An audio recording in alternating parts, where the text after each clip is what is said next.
Good morning to all of you. In previous session, we have seen the remaining two steps of analog to digital conversion process, that is quantization and coding. We have seen their examples as well. Okay. So in today's session, we'll be discussing what is discrete time signal and how discrete time signals can be represented in different representations. Right. So initially, we'll be looking at the discrete time signals. Okay. So as we know that discrete time signal is represented as x of n, that is nothing but it is the output of sampler. When you give x of t to the sampler, it will produce this discrete time signal x of n. That means you can convert any analog signal into its discrete time version, right? So the sinusoid is an important elementary signal that serves as a basic building block in more complex signals. So this sinusoidal signal is analog in nature. Okay. So most of the signals can be formed by using or by combining different sinusoids, right? But it is analog in nature. To process these analog signals in digital form, we need to convert it into discrete time version. We have seen the process for the same, right? So discrete time signal x of n, right, is a function of independent variable small n.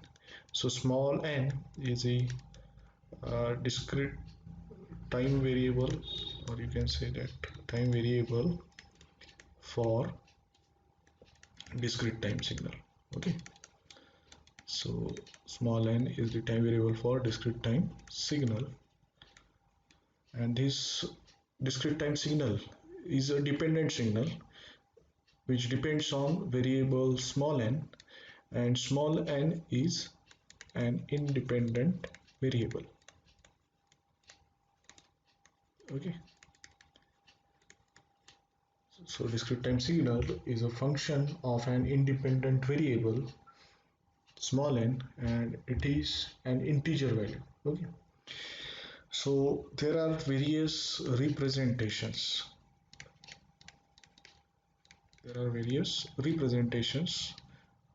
In which you can represent these discrete time signals. Okay, so now we'll be looking at representations of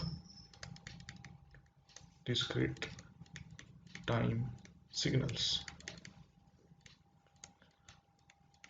So in most of the cases, we use these four basic representations.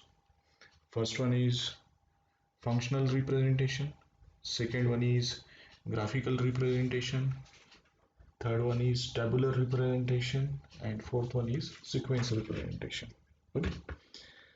So there are four basic representation of discrete time signal.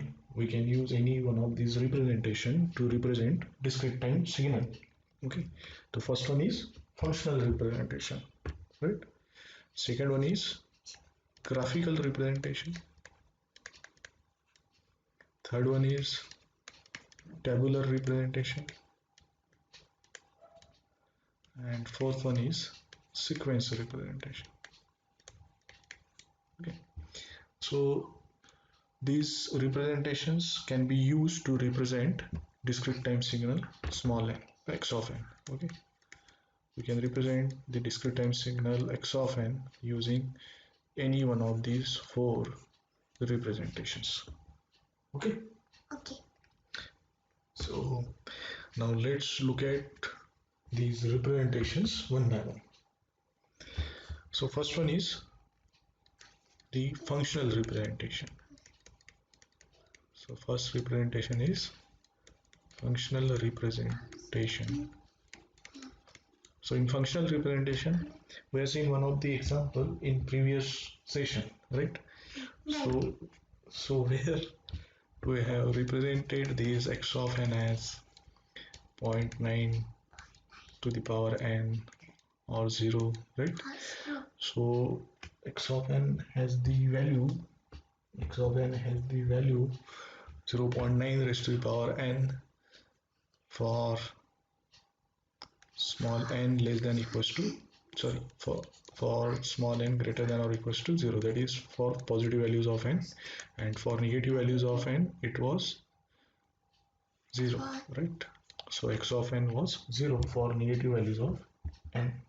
Okay, so this is called as what? Functional representation of the signal. You can take one more example. Just for example, if I have a signal x of n, right, and it is represented as yeah, just for example, it has value maybe 2 to the power n for minus 3 less than equals to n less than equals to 2, right? And it has value 1 for maybe you can say minus 4 less than equals to n less than minus 3, or you can take it as minus 5 less than n 0 otherwise. Okay,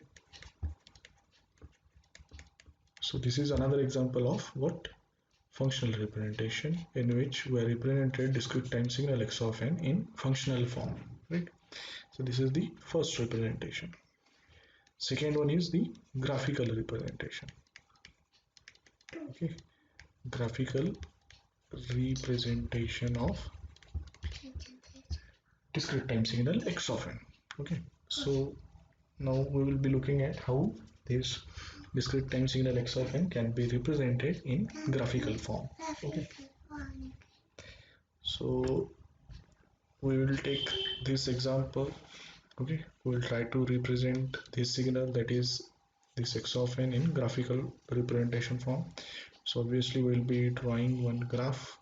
Okay, so on this graph, on x-axis there will be a time variable having integer value, and y-axis the actual signal value will be there, that is x of n.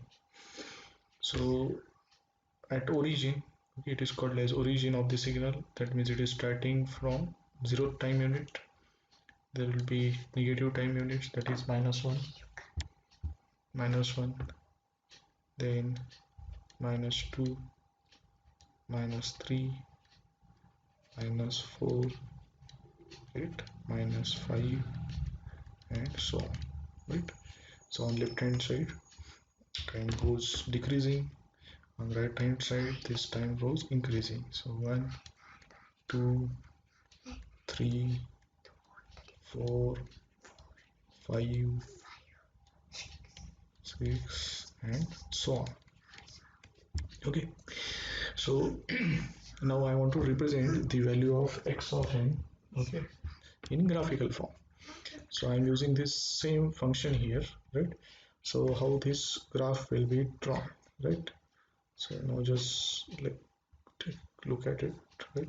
So when I'm taking value of n is equals to 0 here, okay, so when I'm substituting 0 value here, so x of 0 will be 2 raised to the power 0. Okay, this first condition will be satisfied because the value of x of n is equals to 2 raised to the power n for -3 less than equals to n less than equals to 2. So for this range of value, the value of x of n is equals to 2 raised to the power n. Okay, so for n is equals to 0, this value will be 2 raised to the power 0, that means it will be 1. So for 0, the x of 1 n will be 1. Okay, so x of 0 is 1. Similarly, when I'm substituting n is equals to 1, so it will be 2 raised to power 1. So 2 raised to power 1 is nothing but 2, right? So the value of signal will be 2, right? When I will be substituting n is equals to 2, right? So it will be 2 raised to power 2. So 2 raised to power 2 is nothing but 4, right? Similarly, when I will be substituting value 3, okay, for 3 the value of signal is 0, because this range exists only for -3 to 2, right? Any value which is greater than 2, the value of signal is 0. So from value 2 onwards, the signal value will be 0. Okay, so here the signal value is 0. So x of n is 0 here, right? So likewise, this signal is represented in graphical form. Now take a look at the negative values of n. So when x of n is minus 1, so for minus 1 it will be 2 raised to power minus 1. So 2 raised to power minus 1 is nothing but 1 by 2. So 1 by 2 is nothing but 0.5, right? Or you can simply write it as 1 by 2. Next it will be 1 by 4, because when you are substituting n is equals to minus 2, right? So 2 raised to power minus 2, and if you take it as reciprocal, so 1 upon 2 square, so 1 upon 2 square is nothing but 1 by 4, right? 1 by 4. Similarly, for minus 3 it will be 1 upon 2 cube, so it will be 1 by 8. So signal value will be decreasing in this case, right? So 2 raised to power minus 3, so it will be 1 by 8, right? So this value will be present for n is equals to minus 3. And again, you can see that when the value of n is minus 4, so this condition satisfy. So for n is equals to minus 4, the value of signal is 1 here, so I can represent it as 1 in this case, right? So value of signal is 1 here. Similarly, for n is equals to minus 5, the signal value is 1. Okay, and for the remaining values of n, for minus 6, minus 7 and so on, the signal value is 0. Okay, so here x of n will be 0, again x of n will be 0, and so on. So this is called as what? The graphical representation of this discrete time signal x of n. Okay, so we have seen two representation here, that is functional representation and graphical representation. So now let's look at the third representation. Okay, so which is called as what? The tabular representation. Okay, so let's look at the third representation, how the signal will be represented in tabular representation. So third one is what? Tabular representation of discrete time signal. So it will be represented. So we will be representing signal in table form. Okay, so here the values of n and x of n will be specified, right? So we'll take the previous example here as it is, right? So here the values of signal or time unit is varying as, right? The value of time will be 0, 1, 2, 3, 4, 5, 6 and so on, right? Similarly, here it will be minus 1, minus 2, minus 3, minus 4, minus 5, minus 6 and so on. So we have represented the values of small n here. Now we will be taking the same example that we had taken in this previous slide. Okay, so we will be representing values of this signal here. So here x of 0, for n is equals to 0, value of signal is 1, so we'll be writing the value of signal here as 1, okay, for 0, x of n. Similarly, for n is equals to 1, the value of signal is 2. Okay, next one is 4, right? So for 1, the value of signal is 2, for 2 it is 4, for 3 onwards it is 0. Okay, so for 3 onwards you can substitute these values as 0, right, and so on. So this is what tabular representation is, right? For minus 1 it is 0.5 or 1 by 2, so for minus 1 I can write here 1 by 2, for minus 2 it is 1 by 4, for minus 3 it is 1 by 8. Okay, so likewise you can represent for minus 4 it is 1. Okay, so for minus 4 it is 1, for minus 5 it is 1, as you can see in this graph. Okay, how this graphical representation can be represented in tabular representation, right? For -6 onward, the values are 0, right? So this is what it is, nothing but the tabular representation of discrete time signal x of n. Okay, so last one is the sequence representation, right? So how discrete time signal can be represented in sequence form. So we'll be looking at sequence representation of the discrete time signal. Okay, so here again you can use same signal, right? So it can be represented in sequence form as x of n is equals to, in curly bracket, so the sample present at n is equals to 0 is nothing, is called as what? Origin sample, or the value of signal at n is equals to 0 is nothing but the origin of that signal. So that origin can be represented by using upward arrow, right?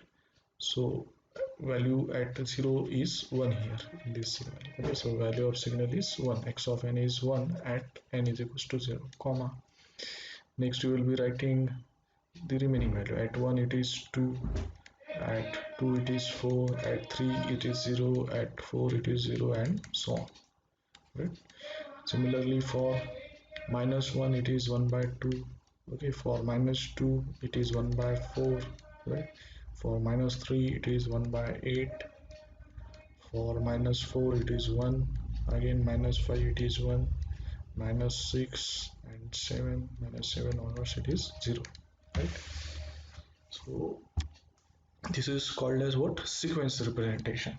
So this sequence can be finite or infinite.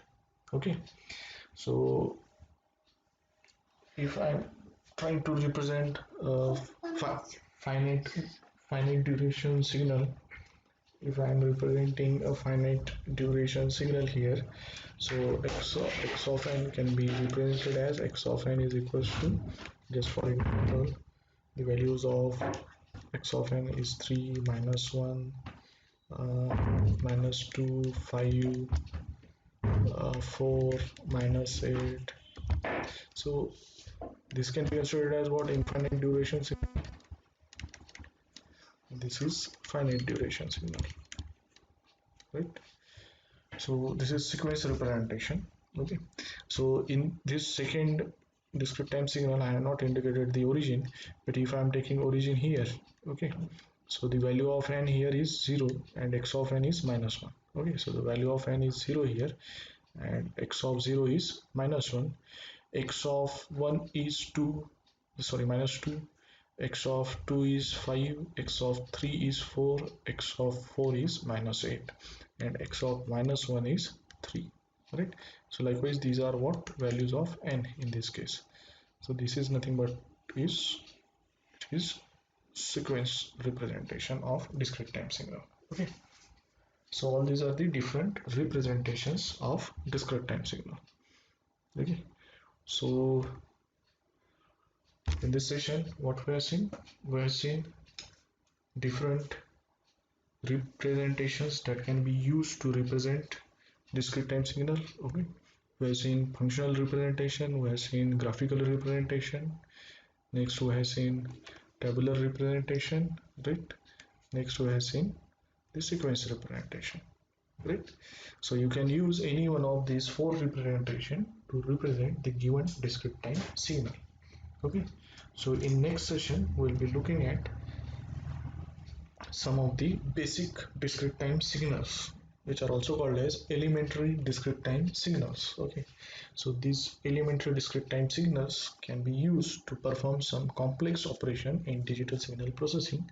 So those elementary discrete time signals are more useful. Okay, it is most important topic in your digital signal processing subject. Okay, so we'll be looking at elementary discrete time signal in next session. So thank you for joining today's session.